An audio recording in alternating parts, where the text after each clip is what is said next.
out of this together. This place is designed to keep us inside. He's right. It's magic. So am I. This has been a long road to get this movie in front of people, and I feel it's fair to say that we're living in a pretty different world than we were when we first started production on it. And so I'm wondering if, are any of you seeing the film differently than you did when you first started on it? Does it maybe feel more relevant now? I think Josh, we'll start with you here. What's funny is this would be a very pandemic safe set to do, like a good set for a COVID shoot, because there's so few characters in it. But yeah, no, it has been a long road. We're so excited for people to finally get to see it. There was kind of a year window when the merger happened where there was nothing done with the movie, and it was really great to be able to go back and finish it. Once Disney kind of once it all settled, Disney kind of let me come back and finish everything. Yeah, certainly. And for the cast, I mean, how does it feel to kind of be in this moment now after a couple of years of waiting for it? We were expecting this movie to come out, I think 6 months after we wrapped. So I think we even hold it, at least I can speak for myself, but I hold it even more dear because it's the expectation and the level of surprise and the stakes are quite high now. And we've seen the movie and we love it. So the excitement is still strong for me. This place takes your greatest fear and makes you live through it. Roberto? Sam?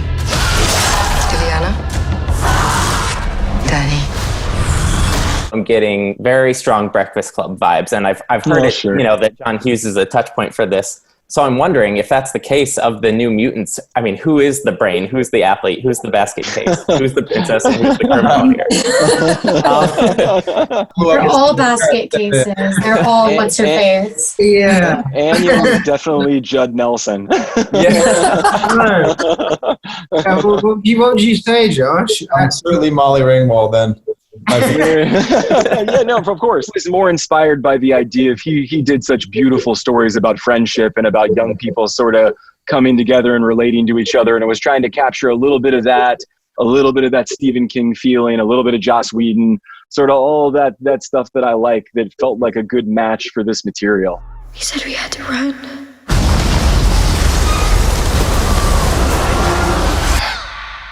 The reason you survived is because you're a very uncommon girl. Where does Danielle fit into this? Who is she as a character when we meet her at the beginning of this movie? Danny doesn't really fit in at all at first. I don't think she fits in for quite some time. And then once she does, she really does. And she becomes very much an instigator, in the search of truth. She's like, well, why are we all here? Danny's kind of a floater, she doesn't really fit in anywhere. And, but she definitely, finds her family in these people. In keeping with the Breakfast Club analogy, does that make Cecilia Reyes the assistant principal Vernon here? Or Yeah, for sure. Mess with the bowl, get the horns. She's burning. It's an age that you're finding out about life, and I think each one of these characters go through that. I mean, not my character. My character's a completely different age, and I'm in charge of these kids. They're driving me nuts.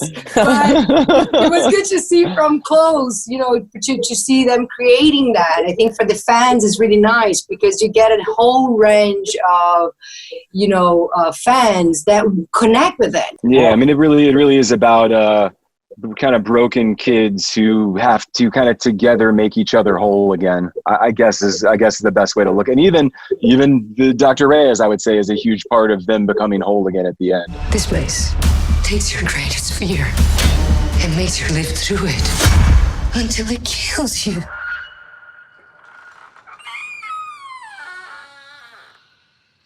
Who's there? I really love the horror element of it. I wanted to dive in because, Josh, I know you've talked about filming on location. There were quite a few weird moments. Stuff. Yeah, so weird stuff. Yeah, weird. We went to a pretty terrifying place, like a 150-year-old mental institution that had been closed for probably 50 years. And I mean, it was really, truly haunted. We had a bunch of crew people who had weird experiences there. I would always go rush to where it had happened and be like, God, tell me if there's life after death, and then nothing would happen. I'd be so bummed that I missed it. He's like, don't go. That's where the scary thing happened. I was like, I'm going. I hope to find out. Camera in hand, right? We had some people who did have some creepy experiences happen to them. The best story I could probably tell you is the groundskeeper there took us to give us kind of a tour of the facilities, and he was like, see that basketball court over there? I was like, yeah. He's like, they built that for this little kid named Timmy who stayed here. I was like, oh, that's really sweet. And he's like, yeah, he killed his parents with a knife. And I was just like, oh wow, that's less nice. So yeah, there was a lot of stories there and terrible things that had happened, and it just added to the feeling of it all. Real history there. I wouldn't walk by myself at night. No. Like, no way. I think you feel that vibe as an actor. I mean, like, it gives a different texture of it. Obviously, point out, we had one of the greatest DPs on the planet. We had Peter Deming, who shot Mulholland Drive and shot the last season of Twin Peaks, and shot the Scream movies from the 90s, which I'm a huge fan of. So he kind of, he elevated this photographically in so many ways, just in terms of, it doesn't look like a comic book film. It looked very much what we wanted it to look like, which was more like a film from the 80s or the 90s. I was 13. I thought it was a dream. I just lost control. I killed 18 men, one by one. We don't have Maisie and Anya here, and I think, certainly a lot of audiences will be aware of some of their work. Maisie, of course, in Game of Thrones. Sure. Anya's been in The Witch, and a lot of other great movies.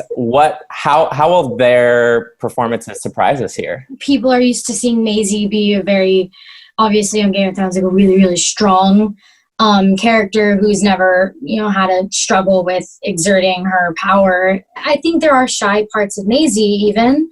So I think in a way she got to show a different part of herself. And people are going to be really surprised by how well she can also play someone like very soft, very small. Until she's not small. And then she's got to be so strong at the end. Yeah. And as for Anya, it's like that was the character that was sort of already a superhero. Kind of like she's already done so much more than the other kids that are trapped there with her, and she can escape with ease to a place that she made up, that's in her mind, that she's sort of the queen of.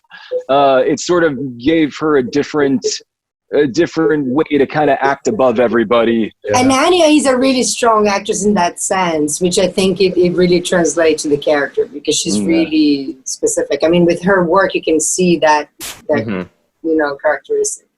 Yeah, definitely. Even one of my favorite moments was when I was on set visiting. I wasn't in the scene, but when she said, and it's in the trailer, I'm magic. Like, we can get out of this together.